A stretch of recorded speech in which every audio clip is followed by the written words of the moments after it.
বন্ধুসকল নমস্কাৰ আপোনাৰ উপাৰ্জনৰ এটা অংশ আপুনি মিউচুৱেল ফাণ্ডত ইনভেষ্ট কৰি আছে নেকি যদি আপুনি আপোনাৰ উপাৰ্জনৰ এটা অংশ মিউচুৱেল ফাণ্ডত ইনভেষ্ট কৰি আছে তেনেহলে আজিৰ বাজেটত উত্থাপন কৰা মিউচুৱেল ফাণ্ডৰ ওপৰত যেটো ট্যাক্সৰ কথা এই গুৰুত্বপূৰ্ণ ইনফৰমেশনটো মিছ নকৰিব আৰু এই ইনফৰমেশনটোকে আজি আপোনালোকৰ সন্মুখত বিস্তৃতভাৱে জনাবলৈ যত্ন কৰিম তে বন্ধুসকল ইতিমধ্যে গম পাইছে যদি আপুনি মিউচুৱেল ফাণ্ড হোল্ডিংত আছে তেনেহলে চৰকাৰে ট্যাক্সৰ কথাটো উল্লেখ কৰিছে আৰু আমাৰ বহু সংখ্যক কৰ্মচাৰীয়ে মিউচুৱেল ফাণ্ডৰ প্ৰতি আকৰ্ষিত হৈ নিজৰ উপাৰ্জনৰ এটা অংশ মিউচুৱেল ফাণ্ডত ইনভেষ্ট কৰি আছে গতিকে যিসকলে মিউচুৱেল ফাণ্ডত ইনভেষ্ট কৰি আছে তেওঁলোকে এই গুৰুত্বপূৰ্ণ ইনফৰমেশনটো মিছ নকৰিব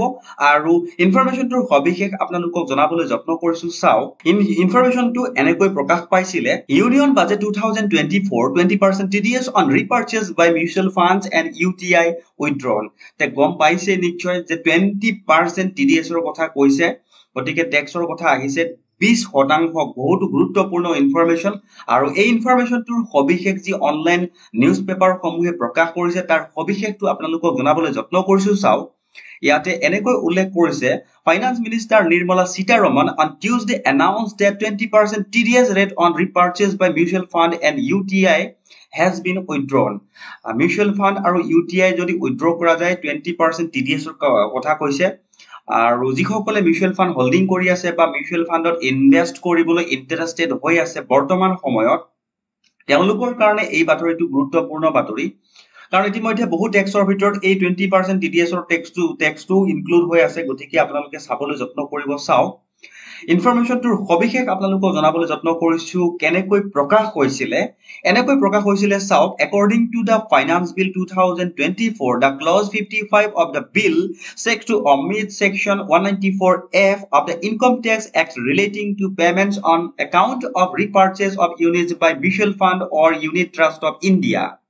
তে বন্ধুসকল ইতিমধ্যে গম পাইছে যে ৰিপাৰচেজ কৰিলে মিউচুৱেল ফাণ্ডৰ বা উইথড্ৰ কৰিলে ইউনিট ট্ৰাষ্ট অফ ইণ্ডিয়াৰ পৰা যি ট্যাক্সৰ কথাটো উল্লেখ কৰিছে ইনকাম ট্যাক্স এক্টৰ কথাটো এই ইনকাম ট্যাক্স এক্টৰ ওপৰতে এই ইনফৰমেশনটো প্ৰকাশ হৈছে আৰু এনেকৈ উল্লেখ কৰিছে চাওক the bill further mentioned that the said section provides that the person responsible for paying to any person any amount referred to in subsection 2 of section 80cc(b)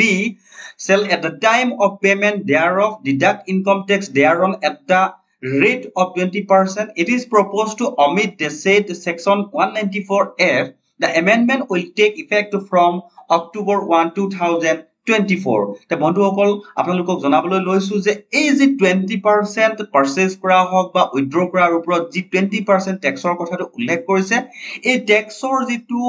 information বা ট্যাক্সৰ যেটো সিস্টেমটো হ'ব এই সিস্টেমটো এই বছৰৰ অৰ্থাৎ 2024 চনৰ অক্টোবৰ মাহৰ 1 তাৰিখৰ পৰা ইফেক্ট কৰা হ'ব বুলি উল্লেখ কৰিছে আপোনালোকক মই হাইলাইট কৰি দেখুৱাইছো চাও আৰু বন্ধুসকল আমাৰ অধিকাংশই মিউচুৱেল ফাণ্ডত নিজৰ স্যালাৰি হওক বা ইনকাম সোৰ্সৰ এটা অংশ মিউচুৱেল ফাণ্ডত ইনভেষ্ট কৰি আছে গতিকে বৰ্তমান সময়ত যেটো এই 20% TDS ৰ কথাটো উল্লেখ কৰিছে তেওঁলোকে